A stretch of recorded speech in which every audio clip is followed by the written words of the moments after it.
আসসালামু আলাইকুম রহমতুল্লাহি ওয়া বারাকাতুহু।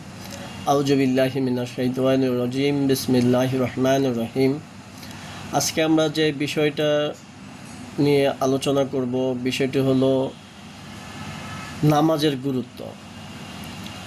আল্লাহ পাক রব্বুল আলামিন পবিত্র কোরআনে সূরা তোহার 132 নম্বর আয়াতে বলেছেন, বিসমিল্লাহির রহমানির রহিম, অমুর আহলাকা বিসসালাতে ওয়াসতাবির আলাইহা।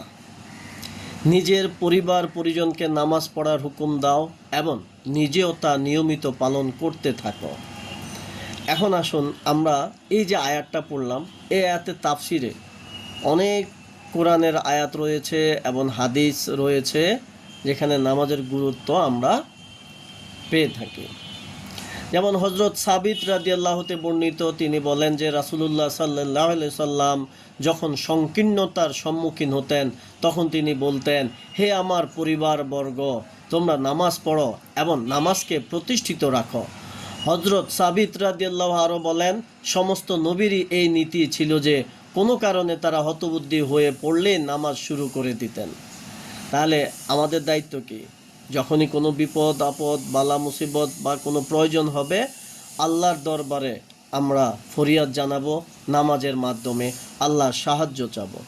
তারপরে আসুন, হজরত আবু হুরায়রা রাদিয়াল্লাহুতে বর্ণিত আছে যে রাসূলুল্লাহ সাল্লাল্লাহু আলাইহি সাল্লাম বলেছেন, আল্লাহ তাআলা বলেন, হে ইবনু আদম, তুমি নিজেকে আমার ইবাদতের জন্য মুক্ত করে দাও, আমি তোমার বক্ষকে ঐশ্বর্য ও অভাবহীনতা দ্বারা পূর্ণ করে দেব, তোমার দারিদ্র ও অভাব দূর করে দেব, আর যদি তা না করো তবে আমি তোমার অন্তরকে ব্যস্ততা দ্বারা পূর্ণ করব এবং তোমার দারিদ্র দূর করব না। এটার প্রমাণটা দেখেন, মসজিদের যারা ইমাম সাহেবরা রয়েছেন তারা অনেক অল্প বেতন পায়, কিন্তু তাদের লক্ষ্য করে দেখেন, তারা আমাদের যারা জেনারেল লাইনে কাজ কাম করে, ব্যবসা বাণিজ্য করে, তাদের মতন এত পেরেশান থাকে না। কারণ তারা আলহামদুলিল্লাহ শব্দটা বলে। আর আমরা লাখ টাকা অনেকে ইনকাম করেও, কোটি টাকা ইনকাম করেও কিন্তু শান্তি নেই। কারণ দুনিয়ার জন্য আমরা পাগল। আল্লাহর জন্য যারা পাগল থাকে, আল্লাহ তাদেরকে সাহায্য দান করে থাকে। তারপরে আবার দেখবেন, অনেক আমরা দেখি সমাজে একজন ইমাম সাহেব, সে কি করলো, হজ করলো কয়েকবার, তার হজে যাওয়ার ব্যবস্থা হলো। কিন্তু অনেক ব্যক্তি আছে লক্ষ লক্ষ টাকা কামায়, কিন্তু সে হজে যেতে পারে না।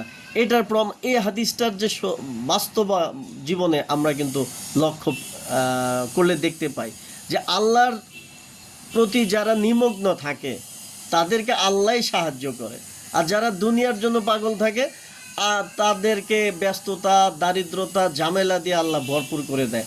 তাই সবাই আমরা কোরআন হাদিস মেনে চলব। তারপর হজরত ইবনু মাসুদ রাদিয়াল্লাহুতে বর্ণিত আছে যে রাসূলুল্লাহ সাল্লাল্লাহু আলাইহি সাল্লাম বলেছেন, যার সমস্ত চিন্তা ফিকির এবং ইচ্ছা ও খেয়াল একমাত্র আখিরাতের জন্য হয় এবং তাতেই নিমগ্ন থাকে, আল্লাহ তাআলা তাকে দুনিয়ার সমস্ত চিন্তা ও উদ্বেগ থেকে রক্ষা করেন। পক্ষান্তরে যে ব্যক্তি শুধু দুনিয়ার চিন্তায় নিমগ্ন থাকে, সে যে কোনো উপত্যকায় ধ্বংস হয়ে যাক, এতে আল্লাহ তাআলার কোনো পরোয়া নেই। তাহলে দুনিয়ার পাগল হওয়া যাবে না। আল্লাহর পাগল হলে, আল্লাহর জন্য পেরেশান হলে আল্লাহই কি করবেন? সাহায্য করবেন। এটা আমাদের জন্য কিন্তু শিক্ষা নিতে হবে। আসলে আমাদের ইসলামী শাসন খুব জরুরি আমাদের নিজেদের কল্যাণের জন্য, তাহলে আমরা জাহান্নাম থেকে আসলে রক্ষা পাব। রাসূলুল্লাহ সাল্লাল্লাহু আলাইহি সাল্লাম বলেন, তোমরা তোমাদের সন্তানদেরকে 7 বছর বয়সে সালাত আদায় করার নির্দেশ দাও, 10 বছর বয়সে প্রহার করো যদি সালাত আদায় না করে। তাহলে এখানে এই হাদিস থেকে আমরা দেখেন নামাজের কত গুরুত্ব। বলতেছে যে 7 বছর হইলেই আপনি কি নির্দেশ দিবেন, আর 10 বছর বয়স হইলে এবার যদি নামাজ না পড়ে তাহলে এবার তাকে প্রহার করে, পিটানি দেন। নামাজের ব্যাপারে কোনো স্যাক্রিফাইস নাই। কিন্তু আমাদের বাবা মারা কি করে, নামাজের ব্যাপারে মারে না, কিন্তু যদি স্কুল গ্যাপ দেয়, পড়ালেখা একটু গ্যাপ দেয়, বাবা মা কিন্তু অস্থির হয়ে যায়। ইসলামের প্রতি সন্তান কতটুক আকৃষ্ট, বাবা মা সেই দিকে নজর দেয় না, সেই দিকে তাদের এত একটা পেরেশানি থাকে না। কিন্তু দুনিয়া নিয়ে খুবই পেরেশান থাকে বাবা মা। এটা খুবই দুর্ভাগ্যের বিষয়। আমরা শিক্ষা নেব কোরআন হাদিস থেকে। তারপরে আসেন, রাসূলুল্লাহ সাল্লাল্লাহু আলাইহি সাল্লাম বলেছেন ওটা মুনাফিকের নামাজ। যে ব্যক্তি বসে বসে সূর্যের দিকে তাকাতে রয়েছে, অবশেষে ওটা অস্তমিত হতে চলেছে এবং শয়তানের শিংদ্বয়ের মধ্যে হয়ে গেছে, সেই সময় সে উঠে পড়ে এবং তাড়াতাড়ি 4 রাকাত নামাজ আদায় করে নেয়, যার মধ্যে আল্লাহর জিকির নামে মাত্র করে থাকে। এই যে আমাদের অনেক ব্যক্তি, আমরা অনেকেই রয়েছি আসরের নামাজটা পড়ি, মানে নামাজ তো এমনিতে নিয়ম হলো ওয়াক্তের সাথে সাথে পড়া, এটা আমাদের অনেকেরই এই দোষটা রয়েছে। এটা থেকে আমাদেরকে আসলে বের হয়ে আসতে হবে, এটা কিন্তু মুনাফিকের লক্ষণ। তো আল্লাহ আমাদের সকলকে ক্ষমা করুক। আসলে এই হাদিস থেকে কি বলতেছে, এটা হলো মুনাফিকের নামাজ। তাহলে আমরা শিক্ষা নেব। আমাদের আসলে দেশে যদি আজকে ইসলামের শাসন থাকতো, তাহলে কোরআন হাদিসের ব্যাপক প্রচার হইতো। আর কোরআন, মানুষের দিল এমন জিনিস, এটা কোরআন হাদিস যত বেশি শুনে তত বেশি মানুষের দিল নরম হয়, এমন মানুষ তখনই ইসলামের প্রতি আকৃষ্ট হয়। আজকে আমাদের কিন্তু কোথাও কোরআন হাদিসের প্রচার নেই, প্রসার নেই। এই জন্য মানুষ কি হয়ে যাচ্ছে, দুনিয়ামুখী বেশি হয়ে যাচ্ছে, হালাল হারাম বাঁচে না, আখেরাতে যে তার আখেরাত হারায় ফেলতেছে সেটা নিয়ে ভাবে না। যেমন আমাদের সমাজে ভাবতে অবাক লাগে, অনেকেই যে বাম রাজনীতি করে, কিভাবে মুসলমানের সন্তান বাম হয়, অবাক কাণ্ড। কিভাবে মুসলমানের সন্তান নামাজ ছেড়ে দেয়, বড় অবাক কাণ্ড। তো আনাস ইবনে মালিক রাদিয়াল্লাহু তে বর্ণিত, তিনি বলেন যে রাসূলুল্লাহ সাল্লাল্লাহু আলাইহি সাল্লাম বলেছেন, মসজিদ সমূহের আবাদকারীরাই হলো আল্লাহওয়ালা। তাহলে আল্লাহওয়ালা কারা? যারা মসজিদ সমূহ আবাদ করে, মানে মসজিদে যাতায়াতরত থাকে নামাজ পড়ার জন্য, তাদেরকে আল্লাহ বলতেছে, তারাই হলো আল্লাহওয়ালা। তারপরে ইবনে আব্বাস রাদিয়াল্লাহু তে বর্ণিত, তিনি বলেন, যে ব্যক্তি সালাতের আজান শোনার পর মসজিদে এসে জামাতের সাথে সালাত আদায় করে না, তার সালাত হয় না, সে আল্লাহ ও তার রাসূল সাল্লাল্লাহু আলাইহি সাল্লামের নাফরমানি করলো। এটা হলো যে আমরা অনেকে আছি নামাজটা ঘরে পড়ি, খুবই এই হাদিসটা থেকে আমাদের জন্য শিক্ষা, নামাজটা পড়তে হবে মসজিদে গিয়ে বা সালাত আদায় করতে হবে। তা না হলে কিন্তু কি আল্লাহ এবং রাসূল সাল্লাল্লাহু আলাইহি সাল্লামের সাথে নাফরমানি করা হয়ে যাবে। এটা কিন্তু আমাদের জন্য শিক্ষা। তারপর হযরত কাব আহবার রহমতুল্লাহ বলেন, আল্লাহর কসম, আমি মুনাফিকদের বিশেষণ কুরআনে কারিমে পেয়ে থাকি, তা এই যে তারা নেশা পানকারী, নামাজ পরিত্যাগকারী, দাবা ও চৌশির ক্রিয়া বিশেষ খেলোয়াড়, এশার নামাজের সময় শয়নকারী, পানাহারের ব্যাপারে বাড়াবাড়িকারী এবং জামাত পরিত্যাগকারী। তাহলে মুনাফিকদের কয়েকটা বৈশিষ্ট্য এইখান থেকে আমরা পাইলাম। নেশাখোর, নামাজ যারা ত্যাগ করে, তারপরে দাবা চৌশির এগুলো যারা খেলে, এশার নামাজ না পড়েই যারা শুয়ে যায়, ঘুমায় যায়, পানাহার একদম বেতালাভাবে পানাহার করে খায়, আর জামাত ত্যাগ করে, এদেরকে বলা হচ্ছে এটা মুনাফিক। যাদের মাঝে এই বৈশিষ্ট্য রয়েছে তারা এই সমস্ত বৈশিষ্ট্য ত্যাগ করেন, তা না হলে মুনাফিক হয়ে যাবেন। আর মুনাফিক হইলেই জাহান্নাম কঠিন জায়গা ভাই। তারপরে রয়েছে হযরত আনাস রাদিয়াল্লাহু তে বর্ণিত আছে যে রাসূলুল্লাহ সাল্লাল্লাহু আলাইহি সাল্লাম বলেছেন, তোমাদের যদি কারো ঘুম এসে যায় বা গাফেল হয়ে পড়ে, তবে যখন স্মরণ হয়ে যাবে তখন যেন নামাজ পড়ে নেয়, কেননা আল্লাহ তাআলা বলেছেন, আমার স্মরণার্থে তোমরা নামাজ কায়েম করো। এই হাদিসটা কি বলতেছে, নামাজের কোনো ছাড় নেই। আপনি ঘুমের লাই এসে, ঘুমের ব্যাপক ঝোঁকের কারণে ঘুমিয়ে পড়ছেন, কিন্তু ঘুম থেকে উঠেই বলতেছে কি, স্মরণ হওয়ার সাথে সাথে নামাজটা পড়ে নাও। নামাজ কোনোভাবেই কি করা যাবে না, মিস করা যাবে না। তারপরে সূরা নিসার 103 নম্বর আয়াতের মধ্যে আল্লাহ বলেন, তারপর তোমরা নামাজ শেষ করার পরে দাঁড়িয়ে, বসে, শুয়ে সব অবস্থায় আল্লাহকে স্মরণ করতে থাকো, আর মানসিক প্রশান্তি লাভ করার পর পুরো নামাজ পড়ে নাও। আসলে নামাজ নির্ধারিত সময় পড়ার জন্য মুমিনদের উপর ফরজ করা হয়েছে। এই আয়াতটা কি বলতেছে, আল্লাহকে সর্ব অবস্থায় স্মরণ করার জন্য, আল্লাহ জিকির করার জন্য আমাদেরকে আল্লাহ জিকির করতে হবে সব অবস্থায়, সব সময়। সময় পাইলে আজাইরা গল্প না করে, সময় পাইলেই, যখনই সময় পাবেন, যখনই কাজ শুরু করবেন বিসমিল্লাহ বলে, শেষ করবেন বিসমিল্লাহ বলে, আল্লাহর নাম স্মরণ করে, যখনই সময় তওবা ইস্তেগফার পড়েন, তাহলে তো কি আল্লাহ জিকিরে মগ্ন থাকলেন। এবং নামাজটা পড়তে হবে নির্দিষ্ট সময় আজান হলো নামাজ পড়বেন, নামাজের ওয়াক্ত হলো নামাজ পড়া শুরু করবেন। আসলে আমাদের অনেকেরই বদ অভ্যাস রয়েছে দেরি করে নামাজ পড়ার। আল্লাহ আমাদেরকে ক্ষমা করুক, আল্লাহ আমাদেরকে মাফ করে দেখ, আমরা যেন সময় মতন নামাজটা পড়ি। নামাজটা নিয়ে আমরা যেন মুনাফিকদের মতন গাফিল মানে ঢিলামি না করে থাকি। তারপরে সূরা বাকারা 239 নম্বর আয়াতে আল্লাহ বলেন, অশান্তি বা গোলযোগের সময় হলে পায়ে হেঁটে অথবা বাহনে চড়ে যেভাবেই সম্ভব নামাজ পড়ো, আর যখন শান্তি স্থাপিত হয়ে যায় তখন আল্লাহকে সেই পদ্ধতিতে স্মরণ করো যা তিনি তোমাদের শিখিয়েছেন, যে সম্পর্কে ইতিপূর্বে তোমরা অনবহিত ছিলে। তাহলে দেখেন এখানে কি বলতেছে, নামাজের কত গুরুত্ব চিন্তা করেন। বলতেছে যে পায়ে গোলযোগ হইতেছে, ঝামেলা চলতেছে, এই সময় পায়ে হেঁটে অথবা বাহনে চড়ে যেভাবেই সম্ভব নামাজ পড়তে হবে, মানে নামাজের কোনো ছাড় নেই। তাহলে এবার বেনামাজি যারা যারা নামাজ পড়ে না তারা নিজেরে একবার প্রশ্ন করেন, মরণ তো আপনি বর্জন করতে পারবেন না, আপনাকে তো মরতে হবে। তাহলে মরলে কি অবস্থা হবে আপনার? আপনি যদি মুনাফিক হয়ে মরেন, মুনাফিক হয়েই তো মরবেন, ইমান হারা হয়ে মরবেন, তাহলে আপনার অবস্থা কি হবে? জাহান্নাম, একদম নিজে এই দুনিয়া থেকে জাহান্নাম লেখা বইরা তারপর যাচ্ছেন। তো মুনাফিক হয়ে মরেন না, নামাজটা পড়তে হবে। তারপর আসেন, রাসূল সাল্লাল্লাহু আলাইহি সাল্লাম বলেছেন, কঠিন ভয়ের সময় তোমরা সোয়ারির উপর আরোহণ অবস্থায় থাকলেও ইঙ্গিতে নামাজ পড়ে নাও। নামাজ ছাড় নাই, মানে কঠিন ভয়, মানে খুব কঠিন পরিস্থিতি চলতেছে, ওই সময়ও যদি তুমি কোনো সোয়ারির উপর থাকো তাও বলতেছে যে কি নামাজ পড়ে নাও। নামাজ কোনো কি নাই, মাপ নাই। অথচ মানুষ কি ইচ্ছাকৃতভাবে আমরা ইচ্ছাকৃতভাবে নামাজ ত্যাগ করতেছি। আমাদের কি উপায় হবে একবার বলেন তো? আল্লাহ রক্ষা করো। হযরত ইমরান ইবনে হুসাইন রাদিয়াল্লাহু হতে বর্ণিত, তিনি বলেন যে রাসূলুল্লাহ সাল্লাল্লাহু আলাইহি সাল্লামকে জিজ্ঞেস করা হলে তিনি বলেন, যার নামাজ তাকে অশ্লীল ও মন্দ কাজ হতে বিরত রাখে না তাহলে জানবে যে তার নামাজ নাই, অর্থাৎ আল্লাহর দরবারে তার নামাজ কবুল হয় না। আমরা অনেকেই কিন্তু প্রশ্ন করে, ওই ব্যক্তি নামাজ পড়ে অথচ সে এইটা করে ওইটা করে। তাদের উত্তরটা কিন্তু এই হাদিস দিয়ে দিয়েছে, যে বুঝতে হবে যে ওই লোকগুলার নামাজটা কি হয় না, কবুল হয় না, যে কারণে তার ওই নামাজটা তাকে কি করতেছে না, অশ্লীল মন্দ কাজ থেকে বিরত রাখতেছে না। তার মানে সেও কি, যে সেই বেনমাজিদের মতনই তার অবস্থা। অতএব কিছু বেনমাজি লোকজন আছে, তারা এইভাবে বলে যে সে নামাজ পড়ে না কিন্তু ভালো মানুষ, সে বলে ভাই আমি তো নামাজ পড়ে, আমার মন ঠিক আছে, ও তো নামাজ পড়ে, এরকম এরকম করে। তাহলে ওই বেনামাজির জন্য উত্তরটা হলো এটা, এই হাদিসটা দিয়ে দিয়েছে যে ওই লোকরে যদি দেখেন যে নামাজ পড়ে অথচ আকাম করে, তাহলে বুঝবেন যে তার নামাজটাই কবুল হয় নাই।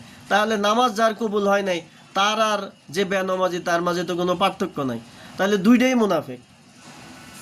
তো আল্লাহ আসলে ক্ষমা করুক। মানুষ আসলে, আমাদের ইসলামী শাসন থাকলে আজকে রাষ্ট্রীয়ভাবে কি নামাজটার জন্য আমাদেরকে সে প্রচেষ্টা চালানো হতো। তাই আমাদের খুবই জরুরি একটা ইসলামিক শাসন ব্যবস্থা প্রতিষ্ঠিত করা জাহান্নাম থেকে বাঁচার জন্যে। সূরা লুকমানের মধ্যে হযরত লুকমান আলাইহিস সালাম বলেন তার পুত্রদেরকে সম্বোধন করে, হে পুত্র, নামাজ কায়েম করো, সৎ কাজের হুকুম দাও, খারাপ কাজে নিষেধ করো, এবং যা কিছু বিপদে আসুক সেজন্য সবর করো। এই কথাগুলোর জন্য বড়ই তাগিদ করা হয়েছে। মানে কি, কয়টা নির্দেশ দিছে? নামাজ পড়ার জন্য, সৎ কাজের হুকুম দিতে হবে, অসৎ কাজে আপনাকে নিষেধ করতে হবে। শুধু সৎ কাজের হুকুম দিবেন তা হবে না, অসৎ কাজেও আপনাকে বাধা দিতে হবে। আমাদের সমাজে অনেক নামাজি রয়েছে, অনেক ধার্মিক মানুষ আছে, তারা শুধু ভালো কাজগুলাই বলেন, কিন্তু সমাজে যে অনাচার অবিচার হচ্ছে এটার প্রতিবাদ করেন না, কারণ বিপদে পড়বে সেই ভয়ে। তাহলে কিন্তু সে কিন্তু কোরআনের আয়াত লঙ্ঘন করলো। তারপরে বলতেছে, এই আয়াত কি বললো? যত সমস্যা আসুক সবর ধরেন, ধৈর্য ধরেন। সূরা বনী ইসরাইলের ৭৮ নম্বর আয়াতে আল্লাহ বলেন, নামাজ কায়েম করো সূর্য ঢলে পড়ার পর থেকে নিয়ে রাতের অন্ধকার পর্যন্ত, এবং ফজরে কুরআন পড়ার ব্যবস্থা করো, কারণ ফজরের কুরআন পাঠ পরিলক্ষিত হয়ে থাকে। এই আয়াতটা কি বলতেছে? আপনাকে নামাজ পড়ার জন্য বলতেছে, এবং এই আয়াতের মধ্যে কোরআন পড়ার কথাও বলতেছে, আবার সময় বলে দিছে। কারণ আসলে ফজরের সময় ফেরেশতারা শিফট চেঞ্জ করে, রাত্রের বেলায় এক শিফটের ফেরেশতা দুনিয়াতে আল্লাহ পাঠায়, দিনের বেলা আরেক শিফট, তাহলে এই শিফট চেঞ্জটা হয় কিন্তু কি এই ফজরের সময়, তাহলে এটা পরিলক্ষিত হয়, আল্লাহ কিন্তু এটা দেখেন। এই জন্য ভাই কোরআন তেলাওয়াত করতে হবে, ফজরের নামাজের সময় ঘুমায় থাকবো না আমরা। আমাদেরকে আসলে এটা মেন হলো আমাদের কোরআন হাদিসের চর্চা কম, জিকির কম করি, নামাজ কম পড়ি, তাই আমাদের কল্ব নষ্ট হয়ে গেছে, রু আমাদের মরে গেছে। তাই ভাই আমাদের জাহান্নাম থেকে বাঁচার জন্য কোরআন এবং হাদিস অধ্যয়ন করতে হবে বেশি বেশি। তারপরে আসেন জাবের রাদিয়াল্লাহু থেকে বর্ণিত, তিনি বলেন আমি রাসূলুল্লাহ সাল্লাল্লাহু আলাইহি সাল্লামকে বলতে শুনেছি যে মানুষ ও কুফরির মধ্যে পর্দা হলো নামাজ ত্যাগ করা। মানে মানুষ আর কাফের এর পার্থক্য, মুসলমান আর কি, মুসলমান এবং কাফের এর ডিভিশনই হয় নামাজের মাধ্যমে। নামাজ না পড়লে সে ব্যক্তি আসলে মুসলমান থাকে না। সাহাবীরা তো নামাজ না পড়লে তারা কাফেরই মনে করতেন, ইভেন তো জামাতে নামাজ না পড়লেও সাহাবীরা ওই লোকের ব্যাপারে নেগেটিভ ধারণা করতেন। তাহলে এবার বুঝেন, আমরা তো মানে নামাজ অনেকে আছে শুধু ঈদের নামাজ পড়ে, অনেকে আছে শুধু জুমার নামাজ পড়ে, নামাজ পড়ে না। এই লোকগুলো আসলে কোন ধ্যানে আছে আল্লাহ মাবুদ জানে। এদের আসলে কি উপায় হবে? এরা কি মৃত্যুর কথা ভাবে না যে মরণের পর তাদের কি উপায় হবে? তারপরে রাসূল সাল্লাল্লাহু আলাইহি সাল্লাম বলেছেন নিশ্চয় কিয়ামতের দিন বান্দার মানে হক বুল্লার মধ্যে যে কাজের হিসাব সর্বপ্রথম নেওয়া হবে তা হচ্ছে তার নামাজ। সুতরাং যদি তা সঠিক হয় তাহলে সে পরিত্রাণ পাবে, আর যদি নামাজ পণ্ড খারাপ হয় তাহলে সে ব্যর্থ ও ক্ষতিগ্রস্ত হবে। যদি তার ফরজ ইবাদতের মধ্যে কিছু কম পড়ে যায় তাহলে আল্লাহ বলবেন দেখো তো আমার বান্দার কিছু নফল ইবাদত আছে কিনা যা দিয়ে ফরজের ঘাটতি পূরণ করে দেওয়া হবে, অতঃপর তার অবশিষ্ট সমস্ত আমলের হিসাব ওইভাবে গৃহীত হবে। তাহলে সবার আগে কিসের হিসাব হবে ভাই? নামাজের। তাহলে যারা বেনামাজি আছেন আর যারা নামাজে যে ইতরামি করে পড়তেছেন তারা সাবধান হন, তারা সাবধান হয়ে যান। হিসাবটা যখন হবে, হিসাব দিতে না পারলে কি অবস্থা হবে বলেন? খুব ভয়ানক অবস্থা হবে কিন্তু। তারপরে আসুন, হাদিসের মধ্যে রয়েছে যে কোনো ব্যক্তি, মুসলিম ব্যক্তি আল্লাহ সন্তুষ্টি অর্জনের জন্য প্রত্যহ ফরজ নামাজ ছাড়া 12 রাকাত সুন্নত নামাজ পড়ে, আল্লাহ তার জন্য জান্নাতের মধ্যে একটি গৃহ নির্মাণ করেন, অথবা তার জন্য জান্নাতে একটি গৃহ নির্মাণ করা হয়। এখন একবার বলেন, যদি ঘোষণা আসে যে বাংলাদেশের অভিজাত এলাকা গুলশান বনানীতে কাউকে একটি ফ্ল্যাট দেওয়া হবে, তাহলে আমরা কেমন পাগল হয়ে যাই। অথচ শুধু 5 ওয়াক্ত নামাজের এই যে সুন্নত, যে 12 রাকাত সুন্নত যে আসে, এই সুন্নত নামাজগুলা পড়লেই কি জান্নাতের মধ্যে আপনার জন্য একটি ঘর নির্মাণ করে দেবে আল্লাহ, সুবহানাল্লাহ। তাহলে আপনি নামাজ কত গুরুত্বপূর্ণ একবার ভাবেন। ফরজ নামাজের তো নেকি বা ফজিলত ওইটা তো আরও বেশি, সুন্নত নামাজেই ফজিলত হলো জান্নাতে ঘর নির্মাণ হয়ে যাইতেছে। তাহলে কেন ভাই পাগল হচ্ছেন না? কেন পাগল হচ্ছেন না? আসলে এটার মূল হলো আমাদের রাষ্ট্র, আমাদের সমাজ ইসলাম প্রতিষ্ঠিত নেই, নামাজ কায়েম নেই। রাষ্ট্রীয়ভাবে যদি আজকে সামান্য একটা প্রভাব বিস্তার করা হতো যে বেনামাজিগুলার জন্য একটু শাস্তি আছে বা জরিমানা আছে, দেখেন কোনো একটা ব্যক্তি কি নামাজ ত্যাগ করতো না। আমরা যেমন যে সৌদি আরব থেকে যারা বাংলাদেশে আসে তারা খুব গল্প করে যে তারা এই দেশে নামাজ কালাম না পড়লেও কি সৌদিতে গল্প করে যে 5 ওয়াক্ত পড়ে, দোকান খোলা রেখে চলে যায় মসজিদে, কেউ দোকানের দিকে ফিরেও তাকায় না। তাহলে এই দেশের বেনামাজি সৌদিতে গিয়ে সে নামাজি হয়ে যায় শুধু রাষ্ট্রীয় ব্যবস্থার কারণে। তাহলে আমাদের দেশে আসলে ইসলামী শাসন খুবই জরুরি, খুবই জরুরি। কারণ আমরা ইসলামী শাসন না থাকাতে আমরা তো কি আল্লাহর ইবাদত বন্দেগীগুলো করতেছি না, আর না করার কারণে তো আমরা জাহান্নামের দিকে চলে যাচ্ছি। কারণ আল্লাহ তো ছাড়বে না। আবু তালেব রাসূল সাল্লাল্লাহু আলাইহি সাল্লামকে অনেক সাহায্য করছে, কিন্তু আবু তালেব শুধু ইসলাম কবুল করে নাই, যার কারণে তার সব কিছু শেষ, সে জাহান্নামী। তারপরে আব্দুল্লাহ ইবনে উবাইয়া নামাজ পড়ছে, রোজা থাকছে, রাসূল সাল্লাল্লাহু আলাইহি সাল্লাম ইসলামী শাসন ব্যবস্থার কারণে যাকাতও সে দিছে, কিন্তু সে কি মুনাফিক হয়ে মরছে, এবং মুনাফিক হয়ে মরার ফলে তার জাহান্নাম কি একদম নির্ধারিত হয়ে ঘোষিত হয়ে সে জাহান্নামী হয়ে পৃথিবী থেকে গেছে। তাহলে এবার বুঝেন, এই যে আমরা আজকে তাফসিরের মধ্যে যে কোরআন হাদিসগুলা পড়লাম সেখানে কিন্তু মুনাফিক বলা হচ্ছে। তাহলে মুনাফিক হয়ে যদি মরেন জাহান্নামে, তাহলে ভাই আসলে দুনিয়াটা খেল তামাশার জন্য আল্লাহ পাঠায় নাই। দুনিয়াতে আল্লাহ পাঠাইছেই হইল কি আল্লাহর গোলামিটা করার জন্য। তারপরে আবু হুরায়রা রাদিয়াল্লাহু থেকে বর্ণিত, তিনি রাসূলুল্লাহ সাল্লাল্লাহু আলাইহি সাল্লামকে এই কথা বলতে শুনেছেন, আচ্ছা তোমরা বলো তো, যদি কারোর বাড়ির দরজার সামনে একটি নদী থাকে যাতে সে প্রতিদিন 5 বার করে গোসল করে, তাহলে তার শরীরে কোনো ময়লা অবশিষ্ট থাকবে কি? সাহাবীগণ বলেন, না, কোনো ময়লা অবশিষ্ট থাকবে না। তিনি বলেন, 5 ওয়াক্ত নামাজের উদাহরণও সেরূপ, এর দ্বারা আল্লাহ পাপ রাশি নিশ্চিহ্ন করে দেন। তাহলে পাপ নিশ্চিহ্ন হয়ে যায়। তাই ভাই 5 ওয়াক্ত নামাজ পড়তে হবে। ইবনে ওমর রাদিয়াল্লাহু আনহুমা থেকে বর্ণিত, আল্লাহ রাসূল সাল্লাল্লাহু আলাইহি সাল্লাম বলেন, একাকীর নামাজ অপেক্ষা জামাতের নামাজ 27 গুণ উত্তম। আবু হুরায়রা রাদিয়াল্লাহু থেকে বর্ণিত, তিনি বলেন, আমার অন্তরঙ্গ বন্ধু আমাকে এই 3টি বিষয় ওসিয়ত করেছেন। 1, প্রতি মাসে 3টি রোজা, মানে মাসে 13, 14, 15 তারিখে রোজা রাখা, 2 রাকাত সুন্নত পড়ার এবং ঘুমাবার আগে ভিতর পড়ে নেওয়ার, এইখানেও নামাজ। তারপরে সূরা আল মুদ্দাসসিরের মধ্যে আসেন। এবার সূরা আল মুদ্দাসসিরের মধ্যে আল্লাহ বলতেছেন, যারা জান্নাতে অবস্থান করবে সেখানে তারা জিজ্ঞেস করতে থাকবে অপরাধীদের, কিসে তোমাদের দোজকে নিক্ষেপ করলো? অপরাধীরা বলবে, আমরা নামাজ পড়তাম না। তাহলে বেনামাজি যারা, তারা কোথায় যাবে? কোরআন বলে দিছে, জাহান্নামে যাবে। আর এদেরকে জান্নাতি যারা নামাজি আছে তারা জিজ্ঞাসা করবে, তোমারা জাহান্নামে কিসে ফেলছে? দেখেন নামাজের গুরুত্ব কত। তারপরে আবু দাউদ শরীফের মধ্যে রয়েছে 430 নম্বর হাদিস,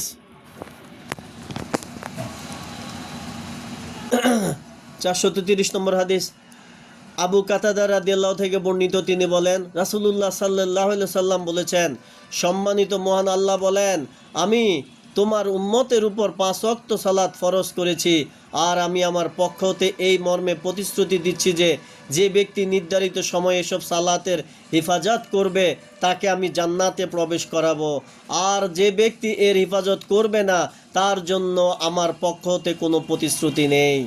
তাহলে ভাই আল্লাহ পাক রব্বুল আলামিন আপনার আমাদেরকে সালাতের গুরুত্ব কত তা আমরা এই কোরআনের আয়াত এবং হাদিস থেকে পাই। তাই বেনামাজি যারা রয়েছেন, যারা নামাজে ঢিলামি করেন, তারা সাবধান হয়ে যান, তারা নামাজ অবশ্যই শুরু করুন, না হলে আপনার মৃত্যু হবে মুনাফিকের মৃত্যু, আর আপনি যাবেন জাহান্নামে। কোরআন বলে দিচ্ছে, আমরা কেউ ব্যক্তিগতভাবে বলার অধিকার নাই। তাই নামাজ যারা উম্মর কাজা রয়েছেন তারা নামাজ পড়া শুরু করুন। নিজের সর্বনাশ নিজে করবেন না, পৃথিবী থেকে আপনার মৃত্যু হবেই হবে, আর মৃত্যু হলে আপনাকে কোরআন বলেছে জাহান্নামে যেতে হবে। তাই যদি বেনামাজি হইয়া ঈমান হারা হইয়া মুনাফিক হইয়া মরেন তাহলে কিন্তু সর্বনাশ আপনার। তাই আল্লাহ আমাদেরকে যেন ইসলাম প্রতিষ্ঠিত করার জন্য কাজ করা তৌফিক দান করে। আল্লাহ আমাদেরকে যেন 5 ওয়াক্ত নামাজ এবং তাহাজ্জুদের নামাজ এবং নফল নামাজ পড়ার তৌফিক দান করে। আল্লাহ আমাদেরকে যেন তার গোলাম হওয়ার তৌফিক দান করে। আমরা আল্লাহর কাছে সেই ফরিয়াদ করি। এবং সবার এই আমরা বেনামাজিরাও নামাজি হয়ে যাইতাম যদি রাষ্ট্রের মধ্যে ইসলাম প্রতিষ্ঠিত থাকতো। সেই জন্য আসলে আল্লাহ বলেছে, আন আকিমুদ্দিন ওয়ালা তাতাফাররাকু, তোমরা দিন কায়েম করো। তা আল্লাহর কাছে আমরা প্রার্থনা করি। আমা তৌফিকি ইল্লা বিল্লাহ। আসসালামু আলাইকুম ওয়া রাহমাতুল্লাহি ওয়া বারাকাতুহু।